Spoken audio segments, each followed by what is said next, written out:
Next 13 weeks on Tuesdays and any other days, you'll hear us on 101.9, and the program is I Have a Story to Tell, where I talk to very interesting personalities and people who tell us their story, because I believe that everyone has a story to tell. And today, I have with me a very, very special friend of mine, one of the oldest friends I've ever had. But that's the reason why he's on the program. It's because he's a very, very interesting person.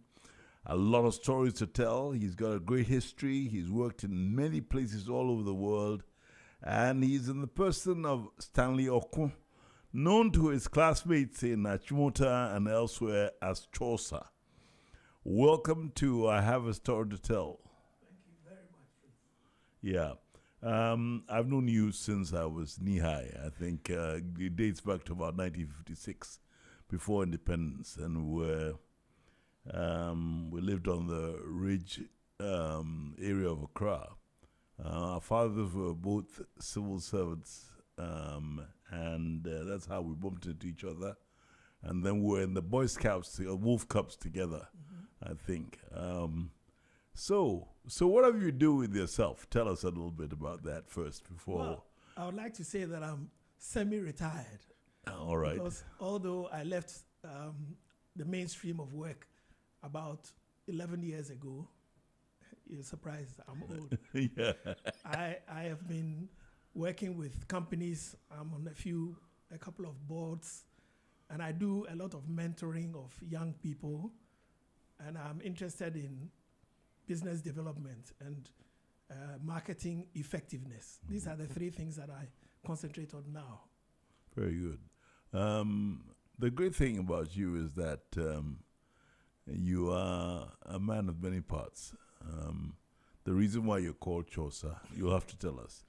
But can you give us a little background to where you were born, who your parents were, and how you grew up? Okay, I was born in 1952 in June, and we lived in Osu, which is now called Oxford Street. Khan's Bakery was a marker. We lived right behind Khan's Bakery. The Rexado stables were our neighbors.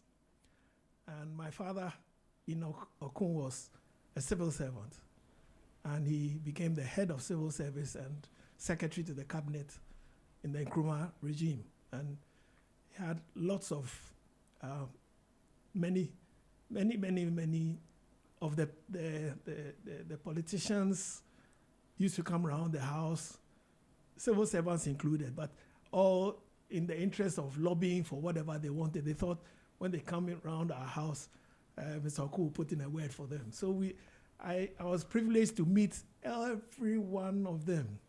In the good old days, it was a pleasure to be the one to be asked to serve them the drinks and so on. So I got to know a lot of them on a one-on-one basis. They call me Kwame, get me a drink. Don't mind your father, get me another drink, that kind of thing.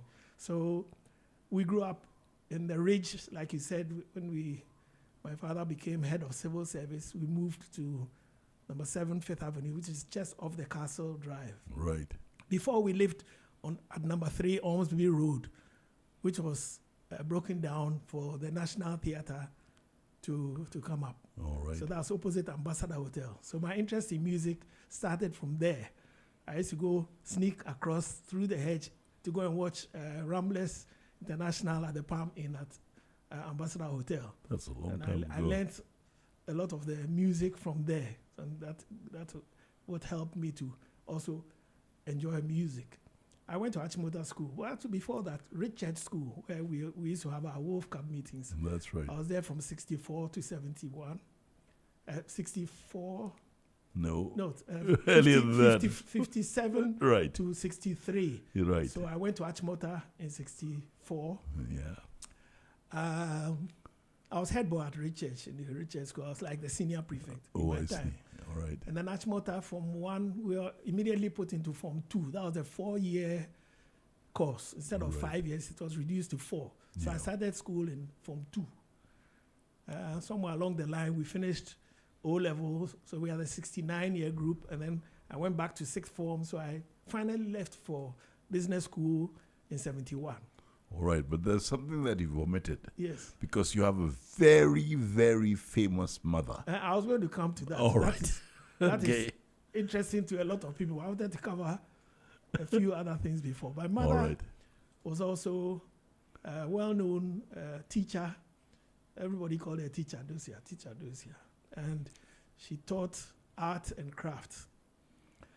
I think before the independence, there was a competition to decide what the Ghana flag would be.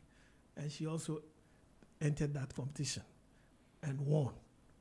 And the gist of it was you have to explain your flag. Right. Many people brought designs, but their explanation didn't rhyme with anything. Right. So the judges said red for the blood that the people shed to get independence. Right. That was at the top band. Right. And then they gave the green band at the bottom, which is the fact that we are in the tropics. And we have a lot of vegetation here. And so this is our strength. And then the gold band in the middle. And anytime you told my mother it was red, yellow, green, she would go livid, because she'd tell you it's red, gold, and green. Mm-hmm. And then the black star in the middle was to show that we were the first black African country south of the Sahara to gain independence. So that was her flag. Right. I believe that is what she's very famous for. But I'll point out to you now that my father, before he passed on, told us we shouldn't rest on the laurels of your father and your mother. Do something for yourself. So my brother Ernest will tell you that he's doing something for himself. My sister Theo is also doing something for herself. So don't ride on my father was, my mother was. But I still want to talk to you about your parents, because your mother was also a top hockey player. It's coming. She did that also. Apart from being the designer of the Ghana flag, she was a hockey player, an enthusiast, both in Achimota and after. She was still interested in the game. And a chance came for her to head the body, Ghana Hockey Association, and she took it. And of course, hockey was not a popular game then, but she did everything to win the souls of everybody in Accra Central by putting the hockey pitch right near Electricity Corporation. Opposite Rex Cinema. Rex Cinema. Which is... And so everybody could go and watch a game of hockey, a game they didn't understand. But soon, within a year, everybody understood it. The companies and institutions there all built teams, SIC, the electricity, prisons, Ghana Army, police, everybody, OAA, Accra, everybody had a team. So then hockey became a big one. And later on, as commercial manager for DHL, I ensured that we supported the hockey. When I was commercial director of Tigo, we also sponsored the Greater Accra Knockouts for 5 years, just to make sure that hockey was a big name. And they become a big name when they went for the World Cup. They didn't win, but they won the Fair Play Trophy and actually drew with the champions, Holland at the time, 2-2. So that's a feat, because they beat everybody else. They couldn't beat Ghana. And our players were very, very good. And after Achimota, I said we went to Legon for the business school. I graduated in 1974, started work. John Holt Bartholomew, if you remember, the Ford dealer. Well, we're talking to a lot of people who don't know about John Holt Bartholomew. It's now a very old, dilapidated building, but no more work. Near the post office. Near the post office. The general post office, retrieve your letters. Right opposite there was Stavely. And I was the divisional manager for Stavely when I what did they sell? We're selling Hillman Hunter cars and Comma trucks. And we're servicing all the other Ford range of vehicles. A lot of these brands have gone out. They've all gone. Most of them have gone. There are a few Ford cars coming, but now they're coming from America and not from the UK. So the Ford Ranger and so on, they are still in the system. Well, you told us about your father, but as a young man, we grew up together, and you got up to all kinds of escapades. Went to Richchurch School, which is a very famous school, and you were a wolf cub. Yes. What was it like living in the Ridge area at the time? Because I think we were the first Africans That's right. to live in the Ridge, because it was actually the European Ridge. That's right. And it was for whites only until Nkrumah became the leader of government resistance in 1951. Right. Yeah. So with this Africanization, what we call Ghananization of the civil service. Those in Ghana then. Don't forget that. Gold Coast before it became Ghana. Right. That was an effort to get qualified gentlemen to understudy the old government and take over when the time was right. Right. And they had quite a few gems at that time. A.L. Adu, my father, K.B. Asante, all these, Bentel, Mike Bentel, Neil Samuels, they all rallied round to form the new structure, which is the civil service, which I dare say has lost some of its shine, because the civil service then was a really good civil service. You could actually get things done very quickly without any palaver. Today, the service probably has been taken out of the public service and the civil service, so you have to pay for everything. And before, you could ask somebody to do something and he does it. When he's finished and you want to gratify him, give him something, he says, no, Ejuma na me, Ejuma. And there's nothing like that now. You have to even pay before they even attempt to look at your document, which is a sad thing for Ghana. Really. You talked about your parents, Yes. but you're also the grandson of a moderator of the Presbyterian Church. That's right. So tell us about my that. mother's father, very Reverend Emmanuel Victor Esihine, was the moderator of the Presbyterian Church after the Europeans left the seat, and we had a change in 56 or 57. He became the moderator. So well before Mohinu, Sintim Misa, and all the rest, he had finished his time. He worked in so many places that I remember him actually telling us before he passed on that they could walk from Ekropong to Manfe. They could walk from everywhere they went, they walked. So he said, we want to take a car from Osu to Cantonments. That's an interesting thing, because they used to walk 10 kilometers, 15 kilometers, and that was how they moved around. They didn't have to look for transport. They just walked.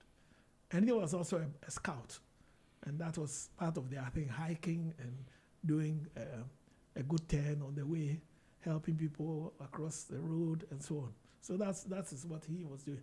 And he obviously had children who he instilled that kind of discipline in and the willingness to serve. So my uncle, Professor Esihine, was the Pro-Vice Chancellor of University of Science and Technology, I think after your father. And my aunt, Dr. Letitia Obin, was the first science person. And then we had Juliana Campbell, who was on radio with the Ghana Broadcasting Corporation doing request show for their forces in Congo and so on. And the other uncles and aunts all did their bit to further the cause of this new Ghana. Really great. This is I Have a Story to Tell on 101.9 ZFM, and my guest is Stanley Okoh, a marketing consultant, somebody who's had experience working for various famous institutions in the country. Now, naturally, we usually have a break, and we break for music. What was the first selection that you gave to my producer? Marketplace by Hugh Masekela. Why did you choose that particular number? Hugh is one of my favorite artists, and I just thought something which the listening public will also enjoy. So I chose a BT one with his voice coming through as Hugh as we know him. All right. So that's the one, Marketplace. So Hugh Masekela, Marketplace. Principal of Ghana International School. So she said, okay, I'll leave that one, 58. It's a good time to start working on another school. So she started working on the Richard School from 54, 55. Well, she was working at Ghana International School. So by 56, Richard started. I know my senior brother was one of the first in the school, the lattes. My brother. And of course, Jerry Baffour. They were the first students. There were 40 of them. And the school started. Of course, I joined the year after, and then my sister also joined. And we had such a good education. There were about 12 teachers then, and I think 8 of them were foreign, English and so on. But there were 4 Ghanaians even in our time. And soon the school became more Ghanaian teachers. At the beginning was a headmistress and assistant who were all UK teachers who had come to Ghana with their husbands who were working in other fields, PWD, GBC, and so on. So they also used their skills as educators too. But you also had a lot of European children. It was a mixed bag. We had Indians. Yes. The Singhs and from Lebanese. Railway Corporation. Yeah. His father was a Gutran Singh. His father was with the Railway Corporation. We had the Australians, McDonald. We had a lot of different people, Kenyans. They all went to school with us in the Ridge. And it was a very good experience because the cultural displays that we put on from each country every year was fantastic. The Ghanaians and the Kenyans would do something, the Canadians would do something, the Brits would do something. And that of course, helped us to get a very rounded education. And we did all the other things, extracurricular, elocution, Red Cross, Wolf Cups, choir. We did everything. There was even a swimming pool when I was leaving. Never got to swim in it, but I know my parents helped to fund the building of the pool. But we left that for the generations to come. I don't know whether it's still there, but I left as a senior prefect in 63 with my colleagues, the Vardens, Max Varden, Evelyn Pra, and so on. They were all children of civil servants. I see. Yes. And then you went on to Ashmuta. That's right. Ashmuta is a very famous school.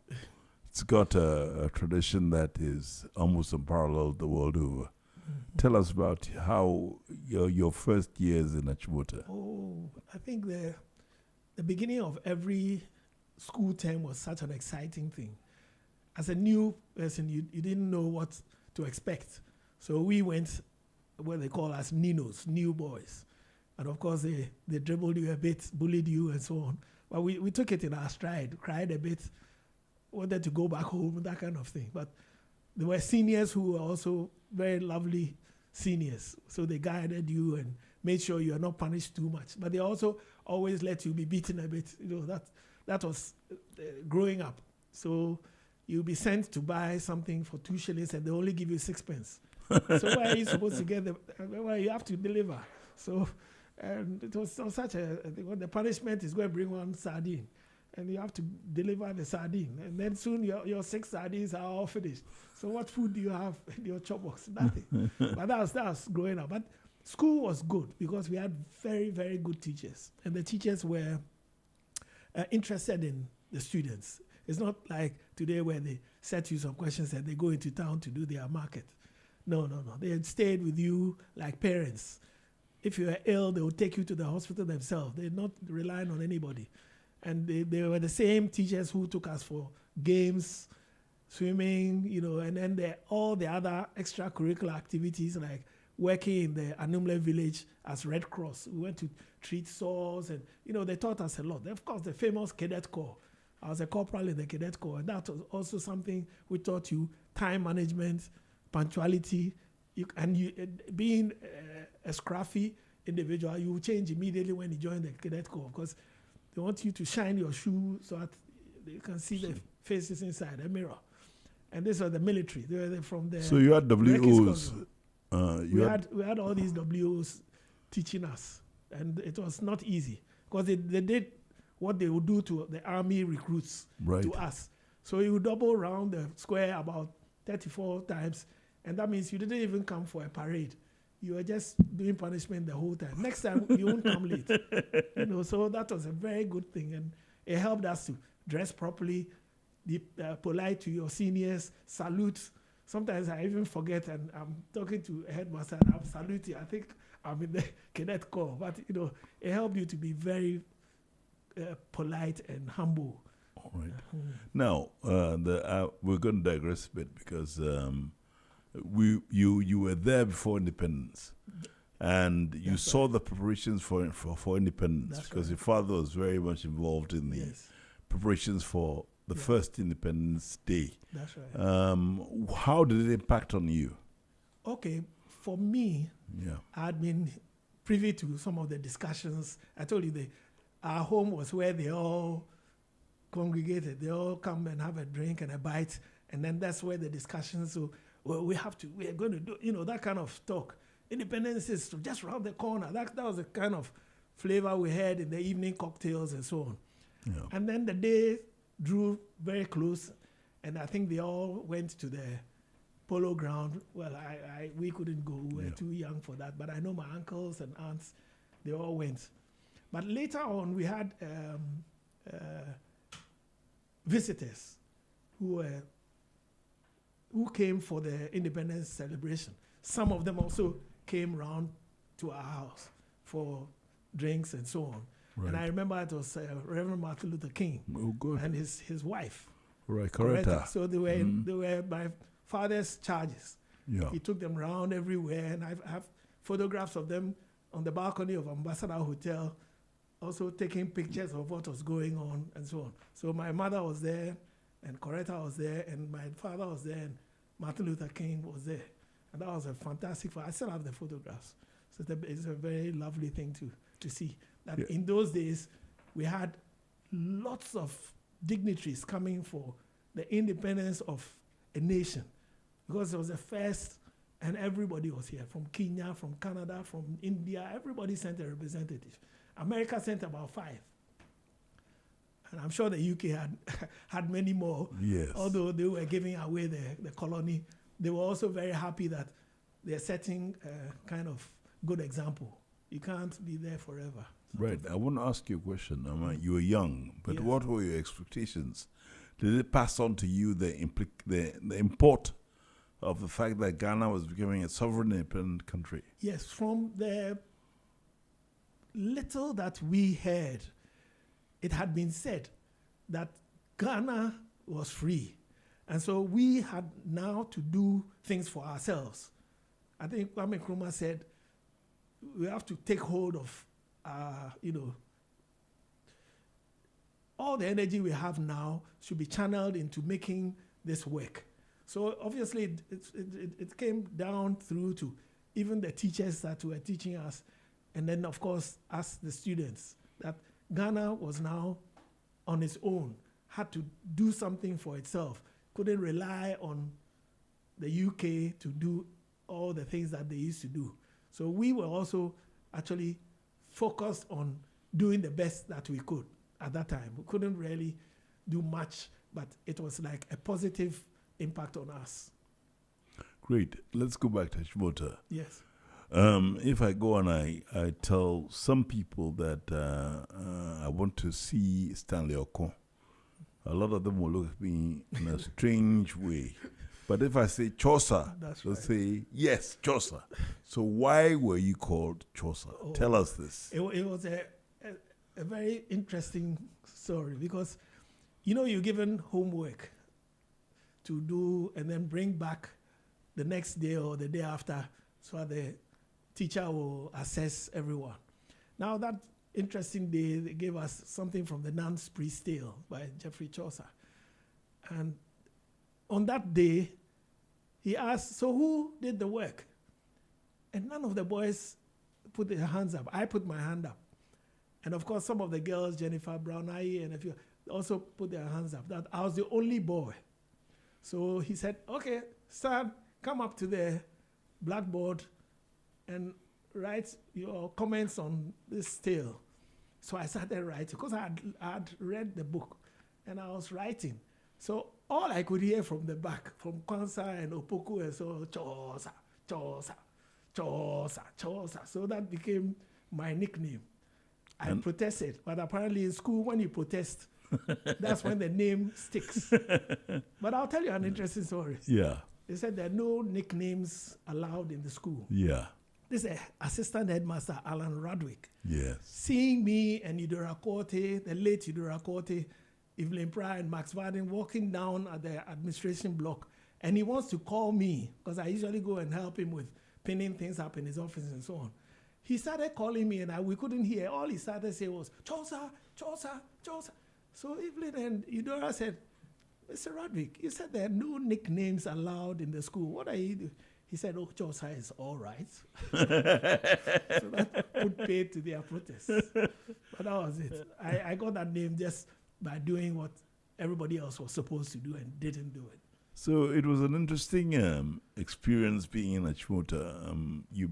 I think naturally you established a lot of friendships there. That's right. And you finished Form 5 and Sixth Form, which was is something that puzzles a lot of people because we don't have Sixth Form anymore. But it was something you wore on your sleeve. Yeah. On your sleeve. That's right. Yeah. So tell us about your Sixth Form years in Achimota. Once you got to Form 5, the motivation was to go to Sixth Form. But the more exciting thing was the fact that we wore the cream shirts up to Form 5. Right. But in the Sixth Form, they wore the blue shirt. Okay. So we all wrote it on our diaries that I will wear the blue shirt. So that's what you studied hard to make sure that you passed your O-levels very well, 11 or 12, so that you could go back with that aggregate to enter the Sixth Form. I know some of our friends who wanted to do professional stuff, like a colleague called Sam Bentel. He wanted to do art straight away. He was going to Tech to go and do art as a profession. And I told him that I was going to Achimota to wear the blue shirt. He said, right. Oh, blue shirt there. Then I'll also go to Achimota. So he changed his mind and came and wore the blue shirt for 2 years. So that we always meet and we say, Charlie, blue shirt. That's right. So that was the motivation. The blue shirt meant you were a Sixth Former. And then you could now walk with your chest out, this cream colored shirts, or the blue shirts. You even raise your collar until the seniors like Beho or Rollins will lower your collar for you. Right. We'll come back to that. This is, I have a story to tell on ZFM 101.9, and my guest is Stanley Okoh, a marketing consultant, and he's been telling us wonderful stories from the days before independence, and he's going to tell us more. But what was the next song that you chose for this program? Are you sure by the Simple Singers? Simple Singers. Who were here yes. For Soul to Soul. Soul to Soul, which we all went We'll talk about that later. Z 101.9 FM.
Tables and his daughters.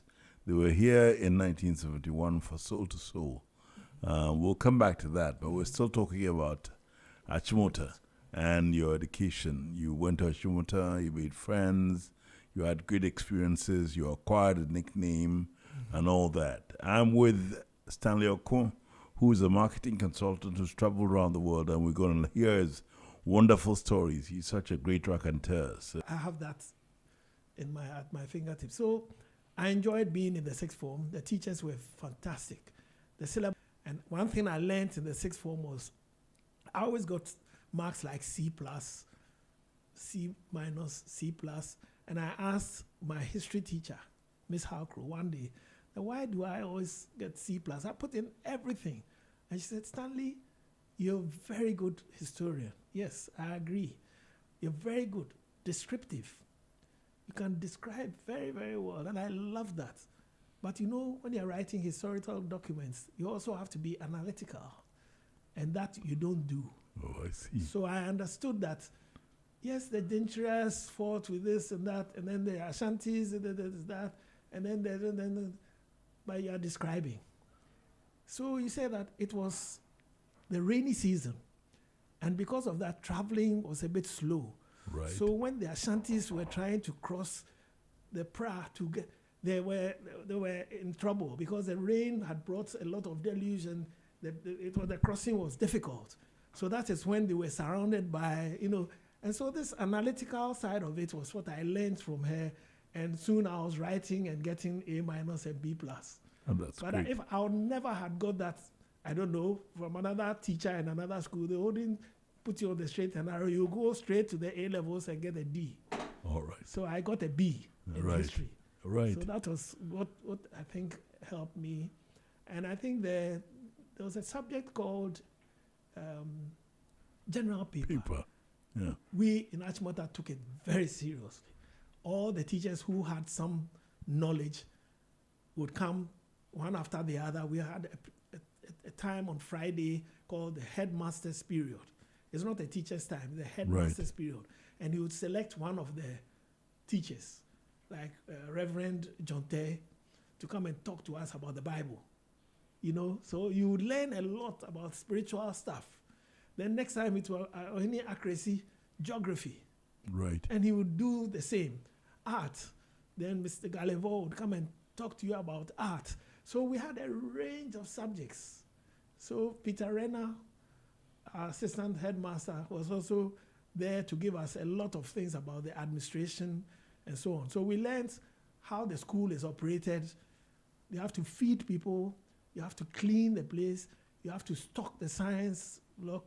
You have to have arrangements for people to be checked as students, so the health concerns are all, when you come into school, the first 2 weeks, they are doing checks, health check. You can't come to school with diarrhea or typhoid and you'll be allowed to stay in school. Your parents will be called and you'll be sent home. In another school, there will be lots of people getting ill because one person just came with that typhoid. So cholera. Achimota really had a system of governance in education. It still operates much the same way because they had a lot of assets to manage. The school field had about 7 or 8 football fields, cricket grounds, 4 hockey pitches, tennis courts, which other schools maybe had 1. And don't forget the swimming pool. And the swimming pool, which we all learned how to swim when you came to Achimota school. You didn't have to. You'll be taught to swim, whether you like it or not. You'll be taught to swim. And that also helped us become swimmers. So that was very useful. And of course, the churches. We had the Protestant church, which is the Agri Memorial Chapel, and the Catholics were up in that block. So the Muslims were also on the parade ground, using the parade ground as their worship place. So every religion was taken care of. So there was a mix. Yes, mixed. But I want to touch on some of the very famous people who came out of Achimota in your time. Mm-hmm. You had the late flight Jerry John Rawlings. That's right. And Nakwenedo herself was there. Right. You met them. Yes. And we had the great Tony Gbehu. Right. So tell us a little bit without... starting with Nana, we grew up in the same house. We were so close. J.O.T., her father, was my father's very good friend. So we could go into their home, which was only 5 houses away, and they could come to ours. So I've known the whole family from the eldest Stecha, Mefriye, herself, Gredu, Nana Sewa, Nana Sefa, Nanaya, who married Ambassador Haruna. She passed on. Yeah. But so I've known that family for a while. And of course, once she was dating Jerry Rollins, I got to know Jerry Rollins because I used to go out with them when we go to the Climax discotheque. Care of, Yes, care of Nana. So Nana would say, we are bad, but because I would offer to pay the bill just to annoy Jerry Rollins. And he would say, silly boy, give your money away. Then he would pay. So she said, you were doing that just to get him to pay up. And I said, well, it's also a good one. But he knew me very well. I remember a day when we had a funeral for Victor Usu. Yes. And his daughter was a good friend of Nana Credo, and I was her classmate. So we all went to the funeral. And after the funeral, you greet them outside the rich church. Right. So I was greeting the people I saw, and just as I was about to greet Flight Lieutenant Rollins, he turned around to talk to somebody else. So I greeted Nana Credo, and she, as always, she hugged me. And of course, Jerry Rollins saw from the corner of his eye. So he turned around and said, hey, you don't respect, eh? Then he gave me a knock. I remember, I can still feel it. Then she said, oh, that Ade. Then I said, Tony Boy said, oh, bro. Then he said, no, Stanley thinks he's getting some small gray hair, so he's older than me, eh? So that was what I remember of him. He's just a jovial fellow. He didn't mean any of it, but he has to be in charge. So how can you hug my wife, So he had to deal with me. All right. And then other people who went through the school with us, William Stout, Willie Keteku now, and Vincent Odote. We had good people, Chris Tesson. Yes. We had a lot of seniors we could actually look up to. Very, very good Amate Fuels, and all of them, they were in Achimota with us. They were big men in Ghana's politics and administration. All right. So you decide after 6-4, 6-4, that's right. you sat your A-levels and therefore expected to go to university. That's right. Did that happen? Oh, yes. I went to the business school. And to get in there, you needed an aggregate of at most 6 or 7, which I got. I got 3 B's, so that was, you're through. So I was accepted at the school. And they had an interview. After getting all the 7s or 8s or 6, they'll still go for an interview. So who interviewed you? The head of the school, it was called Kwame Ajayi, and I think a couple of people at the registry. So you had to go all the way to the top there. So I went to the registry, and I had only 2 questions. Why do you want to study business? And I answered, and he said, are you sure you are ready for the rigid education that you get in the business school? And I said, yes. The school I went to, I think there's going to be no difference between that and this one. It's just an upgrade. Then they said, okay. And I received a letter that I could go there. Interestingly, I also did the interview for architecture and tech. Yeah. And I was accepted. So I had to choose whether to follow my art and do architecture or do the business. Again, my brother was already ahead of me in business school, so I chose to join him there. So he did accounting, and I went to do marketing management. So that was how I ended up in the business school. And I enjoyed my time there. 3 years of really good lecturing, and they were very good lecturers. But you had a social life too. In Achimota or in the university? I'm talking about the university. Oh, in the university, I was what do they call those people? Chewers or the group of boys who had no girls. I didn't have a girlfriend in Lagos. So everybody was... All throughout? All throughout. And they always wondered, this guy cry, what's the problem? In fact, one of my lecturers actually labeled me. He said, Stanley, I don't see you with any girls. Professor Wood, he's dead now, but he said, I don't see you with any girls. And I said, well, I have my eye on somebody, but she's in Cape Coast. He said, oh, that one. He didn't believe. He said, are you sure? Later in life, he came round to my be-in-law's house. Yeah. And I was there, sitting in the sitting room. And then Professor asked, Stanley, what are you doing here? Then do you know what my mother-in-law to be told him? Nah, Afra, what happened? That's if of our woman. I've come to my in-laws' house. What's your problem? So he now told them that story, that he was always looking for my girlfriend in Legon. For 3 years, he never saw me bring anybody to say, Uncle, this is my... And he was my closest friend as a lecturer. I did policy analysis with him. Oh, I see. And he loved the way I answered his questions. So he took me as a friend. I didn't know him. It was right in the school of administration that I made friends with him. And he was a friend forever. My children used to spend time in his home when they were born. He had 3 grown-up children already. So they used to go and spend weekends there. The shout was always, we want to go to Mr. Wood's house. We want to go to Mr. Wood's house. I'll take them there on a Friday and pick them up on a Sunday. And that was how our friendship grew. But I think the university all in all was such a great experience. Yeah, there's something that I didn't talk to you about, and that was you are a musician. Yes, I am. Yeah, and how do you get into that? Oh, in our growing up days, we had people who were already playing music. So we looked up to them. Like I said, I used to go and listen to music at the Palm Inn with Ramblers International. So I learned the bass, and I was watching, I'm picking all the moves that they make on the frets. So I quickly got it. And there was a friend in the Ayesu's house who had a guitar. So we all started dabbling on the guitar. So when I went to Achimota School, I continued. I played the piano from home, but I left the piano and took the guitar in Achimota. And that was where we started forming groups and so on. And my cousin, Kojo Esa, late Kojo Esa, was the head of our band, Traffic Jam. And we did very well in our time. I think in the 5th form, we were the best band. The Pop Chains. The Pop Chain in Achimota School. We were Tell us about the Pop Chain. I'm not the one. The Pop Chain was... What was it? All the music lovers in school formed groups. So every school would have their own pop chain. And of course, the first 2 in each school would now be like elimination. So you go to Baden Powell in Accra for the big pop chain. So there was bands from Augustine's, Bishop's Candlesticks. There was people from Adisco, some from Prempeh College, some from Achimota, Tema, Laboni. Everybody had a group, and then they would play, and then we would decide who is the best band. So that was what all the playing of the guitars and so on, piano, organ, and everything was about.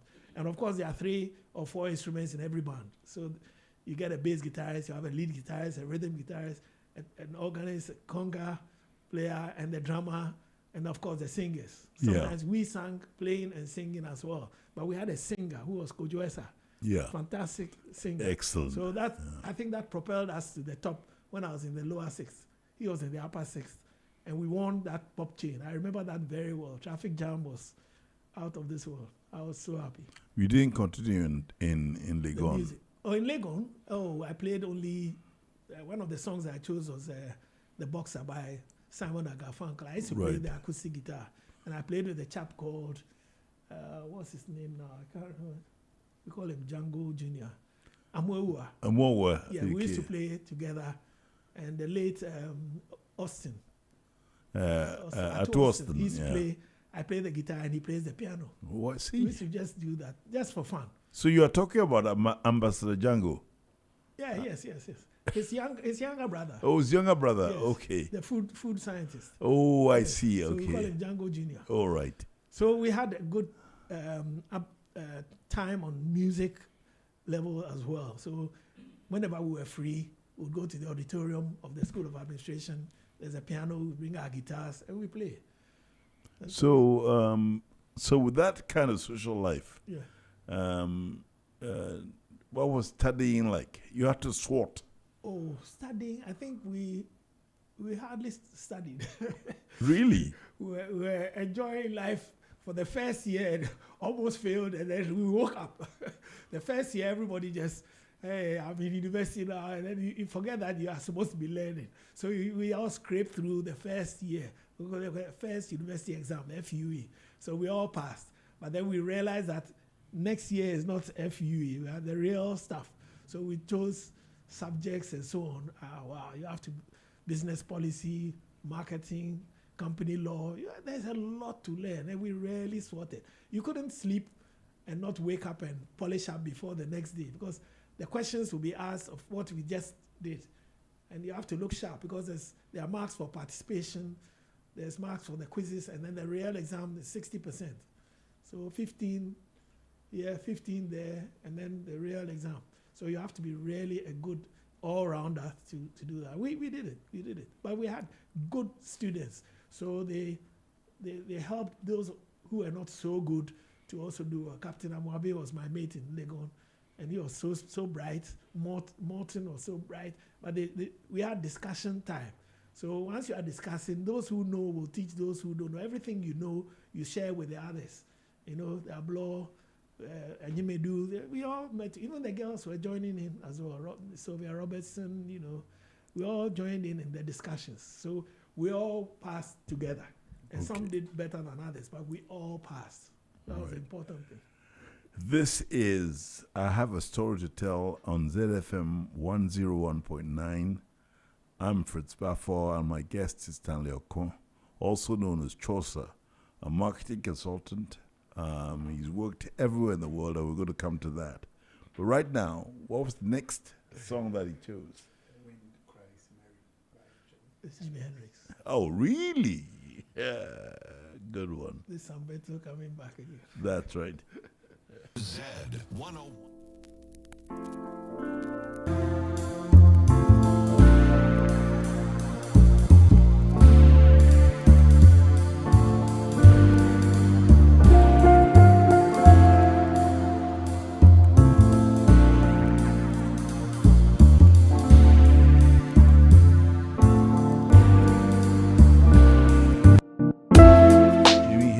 And The Wind Cries Mary. Jimi Hendrix was a favorite for all of us when we were growing up. Yeah. Why? Psychedelic music was something new to all of us. We knew about soul and pop music, but the psychedelic music with guitars, with wah-wah pedals, and bass guitars that sounded like lead guitars was new. And it was just something that we liked. And so Jimi Hendrix and it's like were very famous to all the young people who came up. So we had lots of songs that we liked, you know, from Jimi Hendrix. And this from the second album. Yeah. Brings back great memories. So you were in Legon, you had a great time, you studied, you played hard. And what happened at the end of it all? Did you get your degree? I graduated in 74. Right. We got our marching orders for the national service. So I ended up in Takoradi. There's a story about Takoradi. Tell us. You know, there's a lot of jockeying for position for the national service. So there are big men who would engineer so that you get your choice of national service somewhere close to your home, rather than going to Navrongo or Afasini. So I had people like Mr. Wood and what's the name? I can't remember. Chinry. Yes. So they engineered for me to get a job Uncle at the Smiley. State House. That's right, State House. So I was so happy. I went home and I told my father, I've got my posting. He said, where are you going? I said, Price and Incomes Board, and his State House. You know what he told me? State House? So you mean you walk from here to your post, and then you will be coming home to eat your mother's lunch? That's not national service. I was so shocked. He said, it's cancelled. Oh. So he said, who told you you've got that? I said, Chinry and Professor Wood. He took his phone and quickly told them to reverse that thing. Then he came back to me in the next hour. He said, national service is about leaving your comfort zone. This is what he said. It's about making new friends, going out and searching for work to do, and sometimes having no money in your pocket. That's national service. And the bright side is that you make new friends sow your wild oats, maybe even find a wife. This is what he told me. I can't believe this. So my father actually changed my national service and took me to Takoradi. He said, "You are lucky I didn't send you to Sunyani or Navrungu." So I took the Takoradi Polytechnic and I became a teacher there, tutor for business in the school. Takoradi, I was applying for full-time jobs because the national service was for a year. National service with salary of, an allowance of 150 cedis or something, which was not near anything that you would call a salary. Yeah. So I applied to quite a number of places, PTC, IBM, John Holtz, Unilever, Valco, all the corporations and companies that I could think of. And I had feedback. I had 4 of them calling me for interviews, which I attended. And then I got a job with Netherlands African Manufacturing Company, NAMCO. And then I got another one with IBM. And they asked us to come for aptitude test. Interestingly, I went and did that aptitude test. And I thought I had aced it, but I didn't get the job. Later on, one of the senior managers there met my senior brother, who was in audit at Unilever. Yeah. And he asked him, where is your junior brother? He said, he's working with John Holt Bartholomew. He said, oh no, he was the best student, the best at the aptitude test. What happened? Because he was not organizing it. Yeah. Obviously, I was first, but they chose somebody they wanted to give the job. So I said, oh, this thing, it hasn't started today. It started long ago. I was the best candidate, but I didn't get the job. I see. Anyway, so I joined John Holt Bartholomew as a trainee manager. There were 7 of us. Right. And at the end of it, there were only 3 of us left. 4 had fallen by the wayside. So it was Willie Ado, myself. And So it was a rigorous... very rigorous. Yeah. It's like Unilever or Valco. They take you through a lot. And then you do everything that you have to do, spare parts, administration, stores, everything that a manager of a car dealership should know. Right. And so I was understudying a man called Fritz Baffour, very good teacher. Right. So he actually trained me very well. And that's where the He was an management- engineer. He was an engineer. That's He was a right. dealership manager for Accra. And I was attached to him. Before I could say Jack, I had been transferred back to Takoradi to be in charge of the dealership there. Oh, I see. Again, my workers were all older than me. I was only 22. So they called me small boy manager. But they liked me. Why? Because I respected them. I never said, hey. No. I actually asked you whether you are finished what you are doing. Are you free to come and listen to what I have to tell you? And they said, no, remember. Then they will finish what they are doing, they come. So I gained that kind of respect from them. And whenever I had a forum, they would be quiet. You know, other managers would be talking and they would not even listen. But they all listen. And when I finished, they said, hey, manager, oh, when it was time for me to go back after 4 months, they nearly went on strike.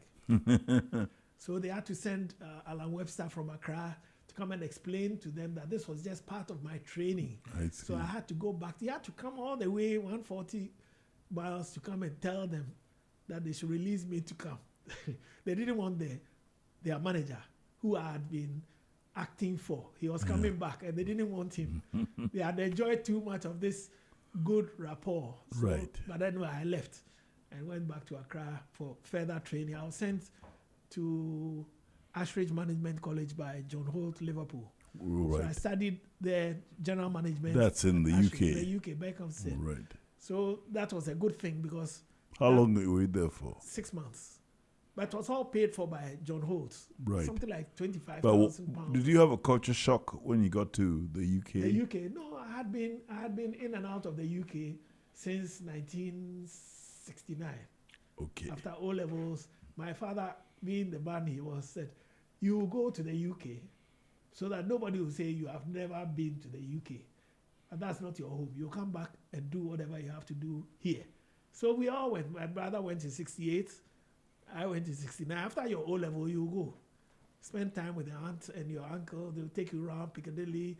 They jump on a bus, go around London. You know, you've seen it. So, do you want to stay here? No, come back to Accra. So I came back as ordered, and I built my life here, working in companies in Ghana. I've worked in about 4 different companies, but all for about 10 years. Nothing like 2 years, 2 years. All I right. did John Holt's for 11 years. Right. Then I worked for DHL for 13 years. Then I worked for Millicom, Tigo, for Yeah. 12 years. Yeah. 8 of which were spent outside the country, 4 in Ghana, but the rest was in the different countries in Africa. So with DHL, you didn't go out of Ghana. Oh, I did. All right. Because Tell I us was- about it. I was a marketing and sales manager for DHL. Right. And of course, Ghana was doing very well, although the largest country was Nigeria. And South Africa was also in a different region, but was also a force to reckon with. So we're 1/5 of the size of Nigeria. Yeah. But when they do all the computations and analysis, they found that Ghana, even though small, was performing better than the bigger ones. So we won an award from the CEO in Europe and Africa. And the award was given to the management team, not to me, but Right. management team. But the citation was that we were the most commercially focused and the best financially managed entity in Europe and Africa. So that was a good thing. That means Really? our management was not, but of course, spearheaded by the marketing effectiveness. Yeah. Small money, but we delivered a lot. How Others did were you given achieve huge that? budgets, but they couldn't deliver. How do you achieve that? You have to be very clever with your spend, not stingy. Calculate what the earnings will be with whatever spend you make. You can't say, I'll give you 10 million as a marketing man, and you say you will get 500 shipments going through. So, okay, I won't give you 10 million, I'll give you 5 million. So now do half of that. It doesn't work like that. You'll get about 1/3 of that. So Really? we always had to have a rapport with the finance team. And so we had to actually give the finance team marketing training so that they understood exactly where we were going. So now they were free to give us whatever we put down or was approved by Brussels that we could do. We just did it. And the same thing I carried on in Tigo as well. We were the small station for Millicom, but we were very, very sharp. Now you traveled and stayed out. I mean, naturally, you spent time with John Holt. That's right. And why did you leave John Holt? Oh, that was an interregnum because I worked with a man called Kwabena Pepra. All right. He had a chain of industries and companies. His son, Peter, was a good friend of mine. He Of became an blessed MP as memory, well. yeah. So I was sitting in my office one day and Peter comes in and says, my father said you should come and work for us, industrial materials company. I said, why? He says he knows that you can do the job better than anybody else he has been working with. So I said, okay, I'll consider it. Oh, Peter said, no, not consider it. Let's go. It's lunchtime. Let's go. So he put me in the car and took me to the house where his father was waiting. And we had a discussion. Oh, Dosia Ba. Oh, that's good. He knew my mother from school. He said, oh, we used to carry your mother's books. Within a month, I was working for industrial materials company as the manager there. Because he had about 7 companies. Okay. So everyone was in charge of something. Peter was at Leyland. His brothers were at ScanStyle MIM. There was somebody at UPPL making shirts.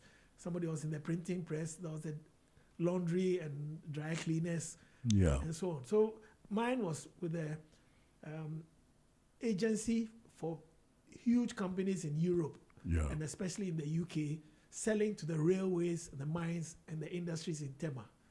And the business was kind of plateaued. But when I took over, I just lifted the game. So he was so happy with me. He just said he didn't know that this business could yield such good business. So he sent me off to the UK to meet all the principals. He said, this is the man who's changed my business. So they were all so happy because they were making money. Because we were doing well, they were making money. We did everything from cranes to boats and nuts, carriages, wagons, fish boats, steel rail and railway lines, everything.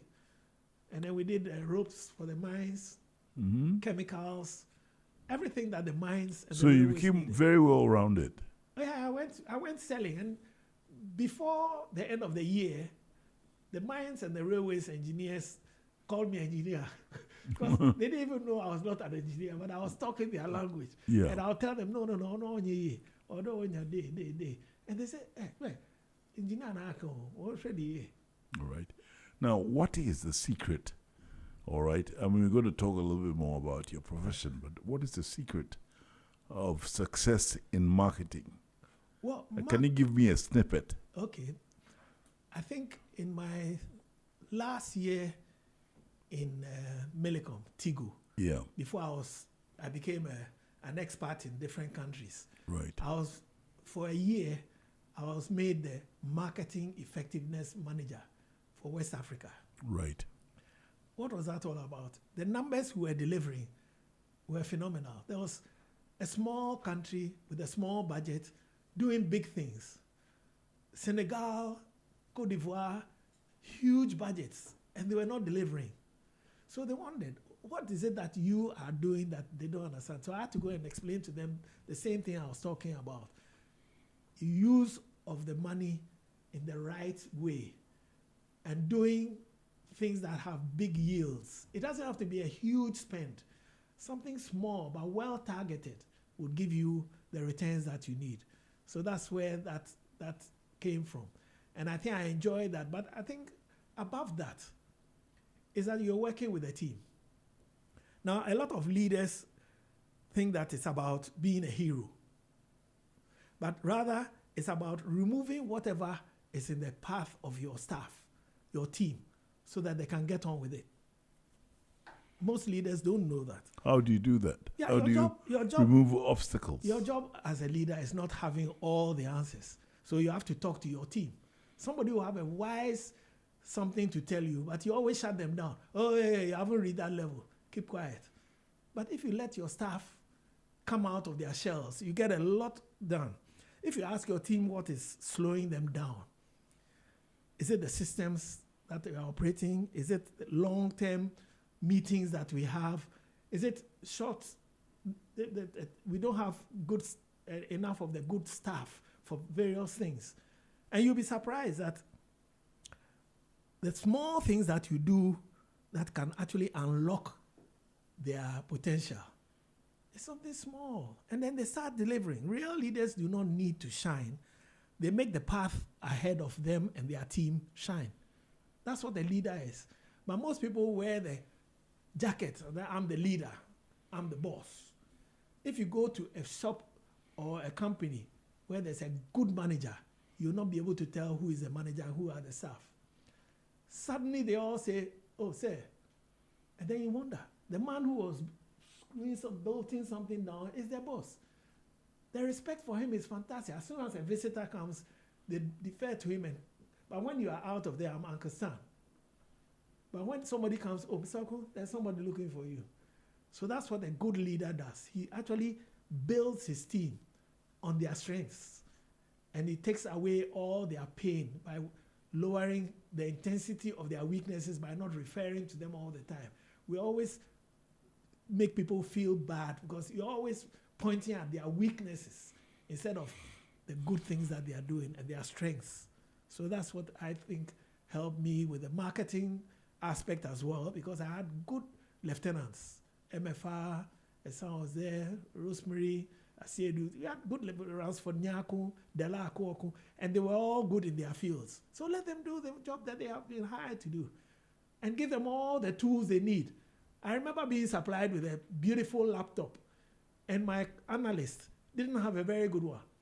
I swapped my laptop, fast speed and everything, with his. So I don't need to be fast in anything, but he needs to do analysis. Right. So I gave him, and I did the same thing in Nigeria, DHL. They gave me some beautiful laptop, and I saw my analyst, Theodore Hallin, with some, what they call it, Tokumbo. So I said, Halim, come. I gave him, he said, oh, Oga, this one is for you. I said, it's for me, but now it's for you. And he would never forget that day. He loved he would clean it and put it in a bag every time he uses it. I see that's what makes him even work harder. he was now doing superb, and we did very well as a team. Now, let's talk about your travels. Where have you been? And give us a little insight to all the countries you worked in and some of the experiences you had there. Okay. But before, let me tell everybody that I'm talking to Stanley Okoh on I Have a Story to Tell on 101.9 FM, ZFM. And this is Fritz Baffour, and Stanley is with me telling me all these wonderful things. So let's start with the first country you went to as an expatriate. With DHL, Yeah. after about only three years in Ghana as the sales and marketing manager, I was posted to the area office, which is in Lagos, Ajao Estate, as the West Africa marketing manager. Right. So I was overseeing all the, we call it the Anglophone region. Right. Nigeria, Ghana, Gambia, Liberia, Sierra Leone. That's my territory. So I had to do the budgets and work with those countries. There was also the Francophone guy who was Belgian. He was also doing that for West Africa. See, a foreigner was working with the French. But I was an African working with my team, Africans. So I did that for 4 years. I was in Nigeria for 4 years. What was it like? Oh, very, very exciting. Nigeria wasn't new to me because in Achimota, we used to go and play games with a school called King's College. They Right. would come 1 year, then we would go, and I did that twice. I went to King's College twice, and they came here twice whilst I was... All right. As an aside, when you were in Achimota, you played sports. Yes, cricket, hockey, and I was an anchor man for the 4x100 for my house. Yes. And I was in the school team as a reserve runner. Oh, I see. That's what I did. So the chores I was playing cricket. Anytime I hit the ball for a 4, it would be chores. Right. And when I did my triple jump, it was chores. So that was exciting. I remember in Form 5, the 100x4, and the best house was Lugard House. Right. And we had a good team. I said Ambassador DK Osei Yes. started off for Cadbury House, Right. gave to Edwin Edu, who passed on just a few weeks ago. Oh. And then Aninakwa, who died about 10 years ago. Right. And then I was the anchor. And so when the Batons left the third changeover, Lugard got it before us, just a shade, Yeah. touch and go. So a guy called Saxomwa, Yes. he got his baton just before me. But I beat him to the thing. And he said, Charlie, that was the greatest day of my life on the field. Because everybody saw, are you sure that these guys have lost? Because look at House was fantastic. They wore the same pants, they wore the same spikes. They were a decorated team. Right. We were wearing anything goes, and we still beat them. Okay. So let's get back to your time in Nigeria. Nigeria was 4 years of planning for Nigeria itself and the other countries on the marketing level. So before I even went as an expert, I went there for 2 weeks. The idea is that you go and sample the territory you are going to and write a small report. Of course, having been there only 2 weeks, I realized that this was not the place for me. And I wrote in my report that all the signs that they had there were yellowing, posters decaying, the places were not neat at all, the flower pots with dead flowers. And I wrote all the horror stories of this world. Guess what my boss, Edward Bellot, told me? Stanley, why do you think I'm sending you there? Okay. It's to correct all these things. So, of course, my mission was to change the outlook of DHL. People didn't want to go into the express centers. Suddenly, the media was saying the DHL offices are fantastic and they're like airline offices. You go and you pick a ticket and you will be served. I changed all that for them. So that was one good thing that I left for Nigeria. How did you do that? I mean, how do you... I know you have a knack for raising morale, but how did you do that? I mean... Okay, most people want to be seen as being part of everything, especially when there's a change being made. You first of all have to get them all together and explain what changes are going to take place and their involvement in the process of change. Most people are given, Friday we are doing this, and that's it. And so they don't like it. They resent that change. And you will find it's not going to work very well because of that. So everything I try to introduce, I would go all the way to Kano to tell them. I'll go to Kaduna and tell them. I'll go to Ibadan and tell them. They were wondering, why is this man traveling? I said, no, I have to meet them. And they see me face to face.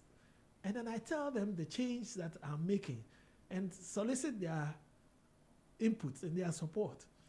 And all their bosses are there. So it's not like I just started doing something in Lagos and it's supposed to go through my Kudri and Jos and everybody. No, I went to Port Harcourt, I went to Calabar, I went to about 20 states just to get my So interaction message. is very key. Very key. Yes, They no. know that he's one of us. He's not some God sitting there just waving a wand and expecting you to just deliver. No, that's not the way it is done. And so I had the support of all the workers. And they could see that the business was improving.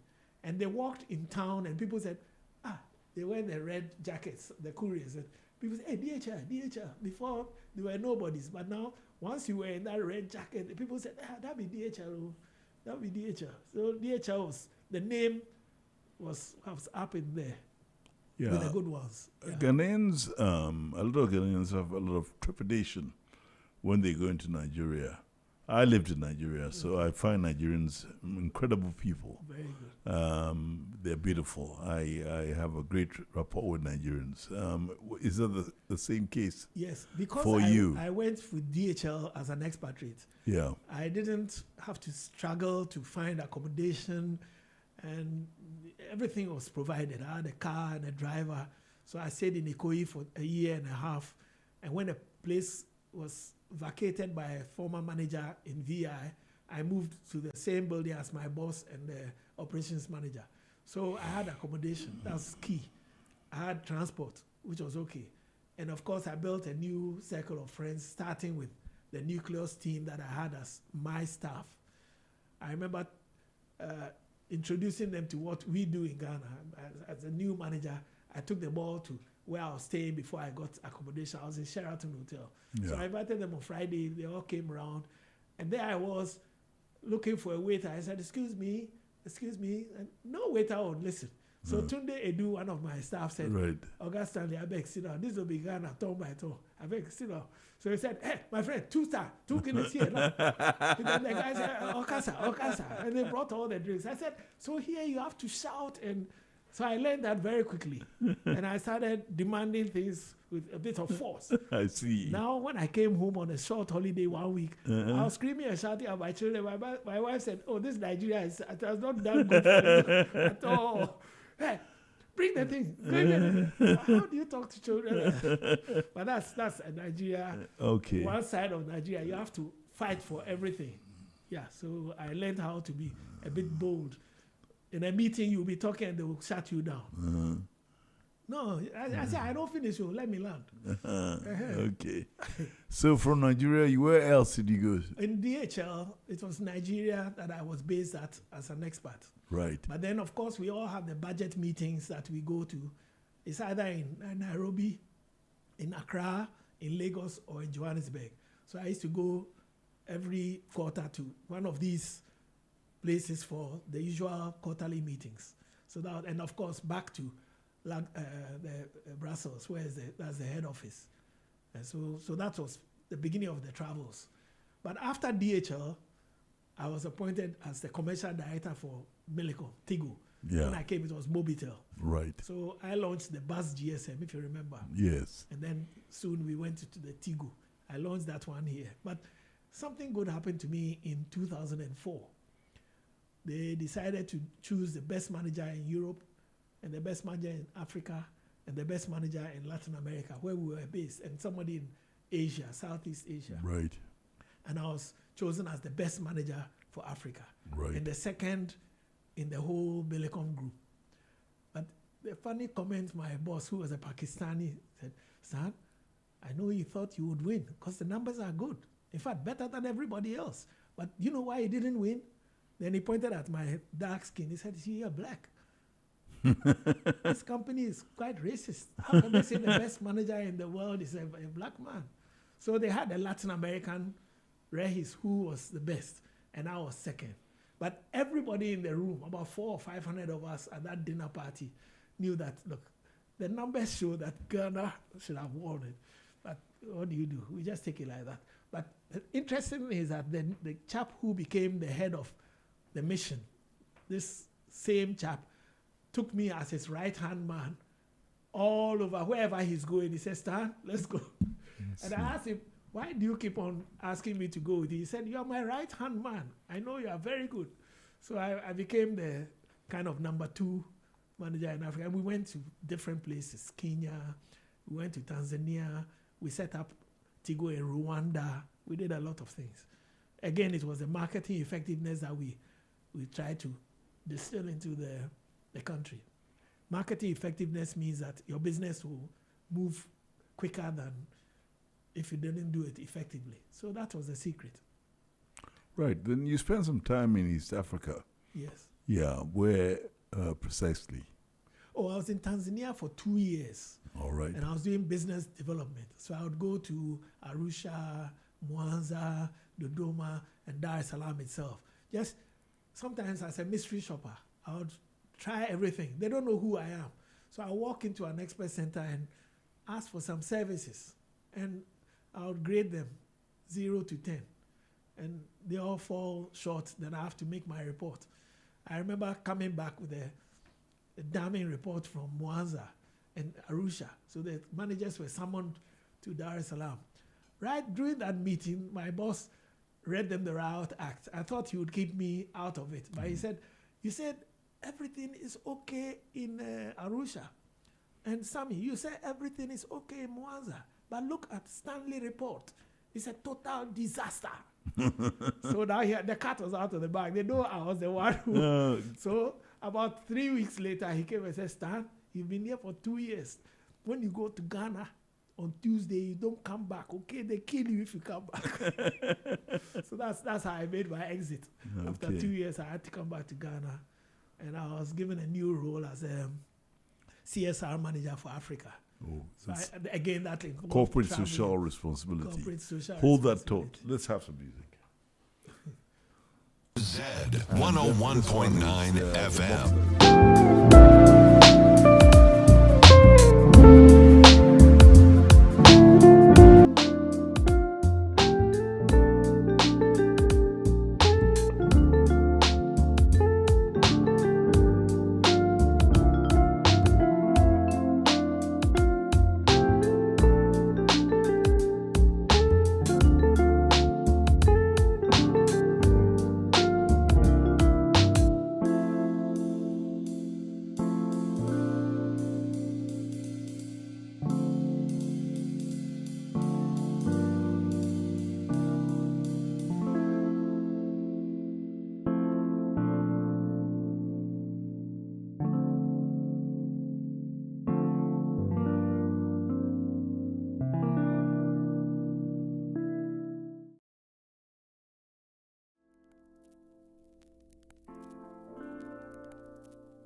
Sang by Joe Atiso. And I think he took that from, they played it at the Soul to Soul, you know that? Yeah. We're with Stanley Okoh on I Have a Story to Tell on 101.9 ZFM. And he's been telling us wonderful stories about his life's journey. We've gone to Tanzania, and you had to leave, and you came back to Ghana. Only my shirt on my back. So you came back to Ghana, and what was it like coming back home? Oh, you see, when I won the Best Manager Award, of course, all the managers in West Africa were white. They were not Africans. Yeah. So I was sent to Sierra Leone as a general manager for Sierra Leone, Tigu. Yeah. And so that was a new thing. There was resentment. Can you imagine Africans didn't want Ghanaian? It's like Nigeria. So I spent 5 months just doing what I do best. Yes. Winning them. So when I was leaving 2 years later, they all cried. They didn't want me to leave. And they were fighting with my boss. Where are you sacking him? Why are you doing this? He said, no, I'm going to Tanzania with Stan. He's my very good manager. So we are going together to Tanzania. This is what the Latin American guy told them. So then they cooled down. And he brought a Latin American guy to replace me. Yeah. Now, Pablo was not like me. So soon there was resentment. He was just lording over them. I was sitting at the desk with Regis in Tanzania when Pablo called us. Well, he called his boss, which is my colleague, and he was complaining. So my boss now put it on speaker. He said, Pablo, speak properly because Stanley is here listening to you. So he was complaining that after four months, the revenue is going down, so he should tell Stanley to come and fix it. He said, did you say 3 months, 4 months? So this is your baby now, okay? You can't do the job. I send you back to Paraguay. So now we laughed and laughed. She turned off the guy immediately and said, Stan, you see what you have done? The man doesn't know how to handle people. And that is key. I like the way I like you because you like to be with the people. That's how he used to talk. You like to be with the people. You talk the truth. When I ask questions, I ask Kofi, I ask this man, they tell me anything. Then when I ask you, you tell me the truth. Because he asked the other black managers and they'll tell him something he wants to hear. Yeah. But I'll tell him, Reyes, that will not work. Don't even try it. And he believes me and he doesn't do it and everything goes on smoothly. So that was the secret there. But that was my time in Sierra Leone. 2 years as general manager. That was an experience which, thanks to being a general manager of a dealership in Takoradi at age 22. So I had understood that your people, you see, management is about getting things done through other people. You're not doing it yourself. So what are you doing? Always saying, my people, they are useless. I do everything myself. You failed. Right. It must be done through people. But you support them. You give them the tools. You give them the advice. You correct them. That's a manager. You are a father. You are their lawyer. You are everything to them. And they must see you as such. When they ask your staff, how's your boss? And they start talking about, look, he knows my husband's birthday. He sends him a greeting. My children, he sends them pens and pencils whenever their birthdays come up. And that's the kind of boss that they have experienced. So any other boss that comes who can't be bothered about their needs as individual human beings, then that boss is not a good boss. All right, now. So they will always welcome such bosses. Now you mentioned family. Yes. What has family been? What was the impact of your travels and the work that you did on your family? Okay, I think you should start at the right place. I married a very good person. Good. My wife, Juliana, nay or fair, take them everywhere. I was taking them to school, picking them up, we go to church, and this, all the things that they remember even today. A lot of the things they said, and Daddy used to do this. He would write on the covers of all our exercise books and write them in some colorful, stylish writing. So their books were well known in the school as, hey, that's Jeanette's father's writing. All right. And then the other kids also had a similar thing. So that's what the role as a father, I try to be with them a lot of the time. Homework and so on that they did. And we did other things as well together, played together and everything else. Right. Stanley, you are the grandson or of the moderator of the Presbyterian Church of Ghana. And you're no more a Presbyterian. You're a Catholic. Yes. How do you make that quantum leap? Because you are even more Catholic than the Pope. My father was a presby because his father was also a staunch presby. Yes. The family is always Yeah, presby. I mean, we have From to say Enum. that you actually come from Yes. Enum, Enum, which is a very Catholic, Presby Presbyterian stronghold. stronghold, yes. So, if your father could become Anglican and he's still serving his God, you can be a Catholic. And she actually welcomed it. And I use that as the motivation to become a good Catholic and use my skills to further education in the Catholic Church for the youth and so on. And then I joined the Knights of Marshall, Yeah. became a Grand Knight, and I've also spent a lot of time in the Knights of Marshall doing charity work and all the things that we do. So I can say I'm a good Catholic. All and I right. enjoy being a good Catholic. Now, let's get to something that is current with you. You're an author, and Yes. you've written a book.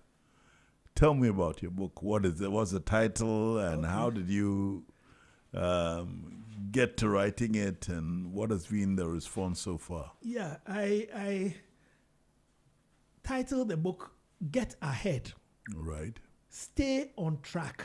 right, Because getting ahead, you could go left or right, and you're still going, but maybe you're not on the right path.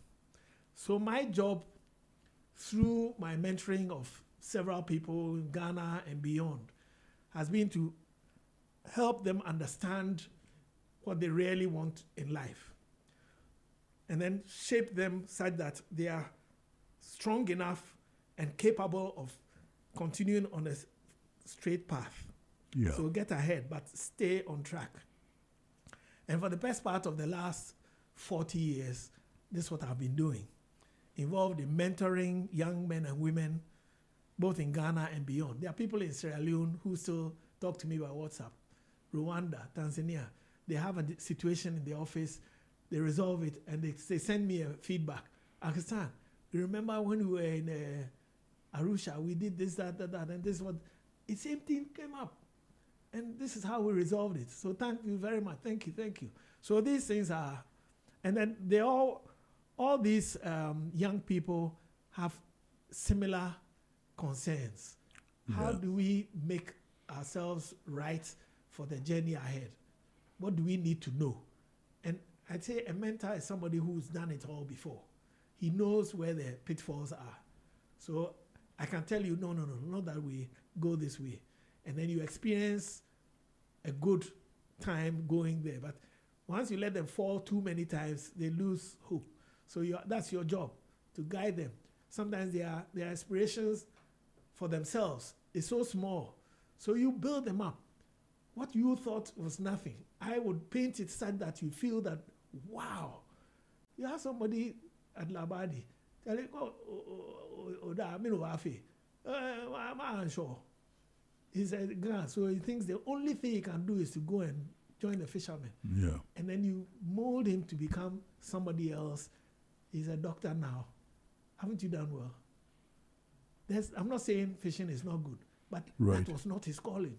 right. But because everybody was doing it, that's where you end up, unless he gets a mentor to pull So him out. mentorship is And key. Yeah, it's very key. Right, And that invaluable experience that I gained with these teens and individuals, all the things I remember is a culmination of the scripts that I wrote, and each chapter tells you what you want to do. And then I use the examples that we went through and my own personal experiences. So you start with where there's a will, there's a way, chapter 1. And I tell you a lot of things that will help you. Now, when you've decided where you want to go, you have to build your personal brand. You can't go the way you are. Nigerians will say, shine your eye. You know, so after building your personal brand, I said, take charge of your life. They say, no. Take charge of your life. Then when people are doing what they think they are doing, they now start copying other people. I'll be like Fritz. I'll be like Mr. Okoh. No. Be yourself. Chapter 4. So once you've done that, I said, now strategically position yourself for the future. You've dressed well. Now you are somebody. But you have to stand where you'll be noticed. Or do things which people will say, I like that boy. You know, nobody just chooses people for fun. They choose an asset. When you go to an interview, the thing they ask you, what are you bringing to the table? Most people fall flat on that because they, oh, I like engineering. That's why I want to join this engineering company. Tell them something you've created. And you know that it is something in their cycle. They have seen it and they want to do similar. So I'm bringing that my knowledge to add to yours and we'll make it. So that's what it is. And then the other chapters are all building on as we go. Like, think global, act local.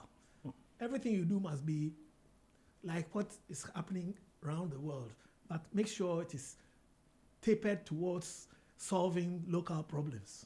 Okay. I'm going to make a plug for your book. Where can we get the book? Oh, today it's at Christ the King Bookshop.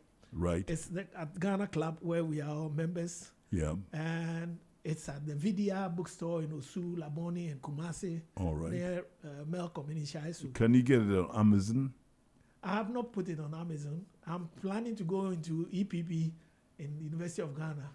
I have not put it on Amazon. I need technical support to do that. I've never put anything on Amazon, so I need somebody to engineer that for me. But it's a good idea as well. Get ahead, stay on track. Yes. That's the name of the book Yes. by Stanley Okoh. That's right. All right. And so there was a little something. You had to do a second edition of the book. That is right. Why? Because somebody asked you. Yes. Yes. I have lots of readers. Right. And I had people in Tanzania had hinted before Right. that this thing is about private companies. Right. It's about systems that they operate with are kind of predictable. And so you have not touched what we call the public sector, where there's a lot of things happening and it's not all good news. So a colleague of mine in Ghana Club, a lawyer, Yeah. he also said the same thing. So I said, no, after 5 or 6 people coming up with this, I have to do something about it. So I said, okay, I'll try and recollect what I remember of my growing up, the discussions that were held that I was privy to about public service and what it should really be and what I know it was. So I wrote another chapter, chapter 9, which now deals with improving Ghana's public sector. I think that's what the Joy and the graphic took as the flagship of the book. And they Right. made it huge. I was all over.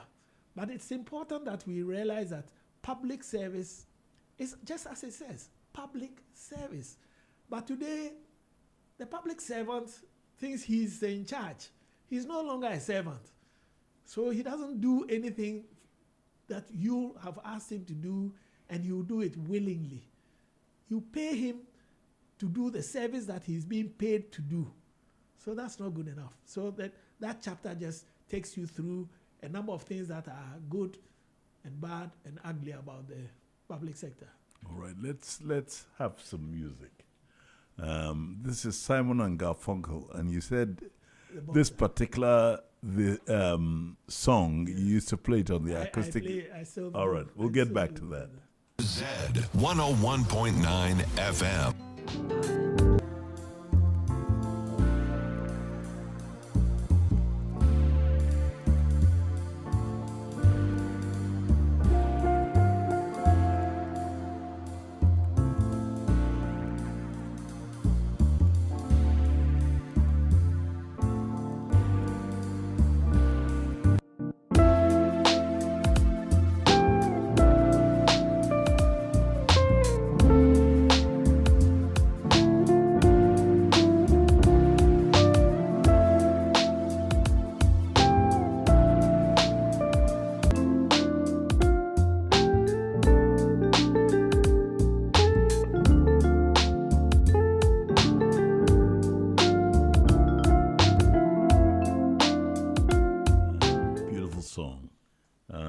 I'm on 101.9 FM, ZFM, and this is I Have a Story to Tell.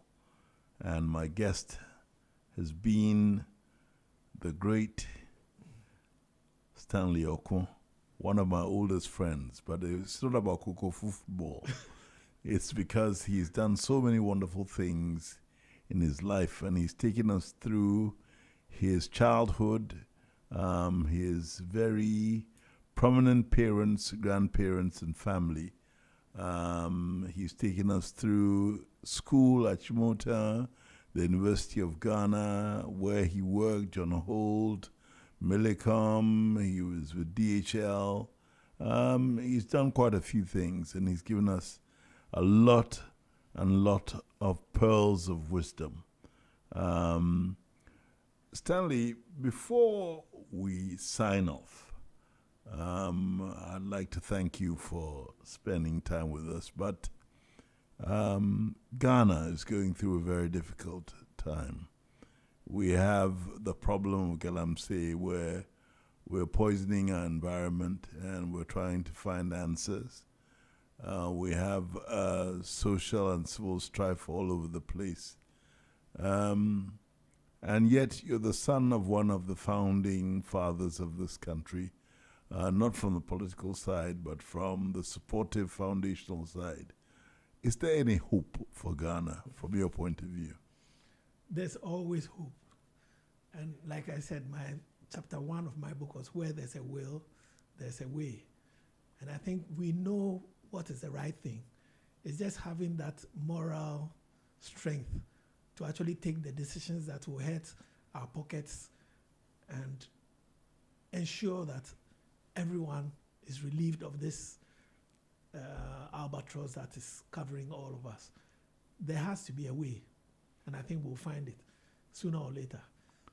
All right, before you go, I'd like you to say something to our listenership out there, something to uplift them. Oh, okay.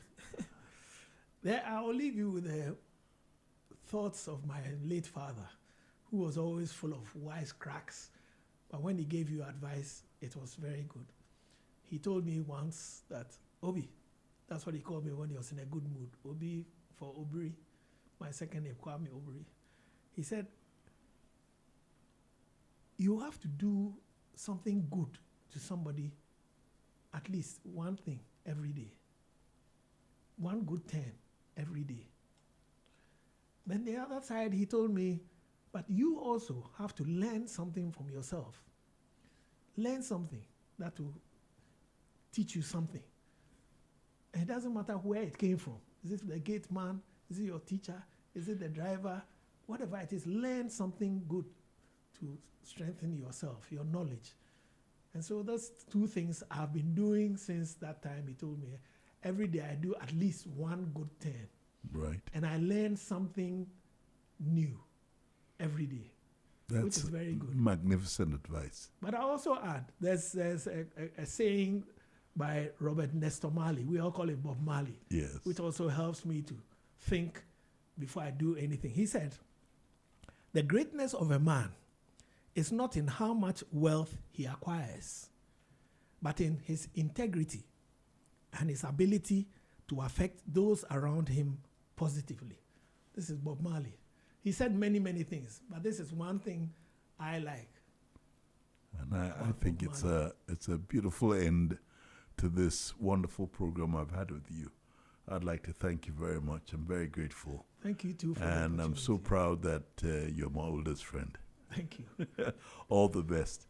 We finish with a selection you made, CCTV. Yes, You've jumped the quantum, they jumped the generation gap, and so we're going to Sarkodie with CCTV. This is Fritz Baffour signing off on I Have a Story to Tell.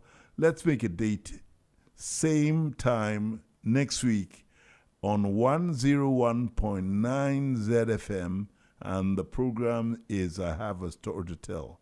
Have a wonderful, wonderful evening. God bless you all. Thank you.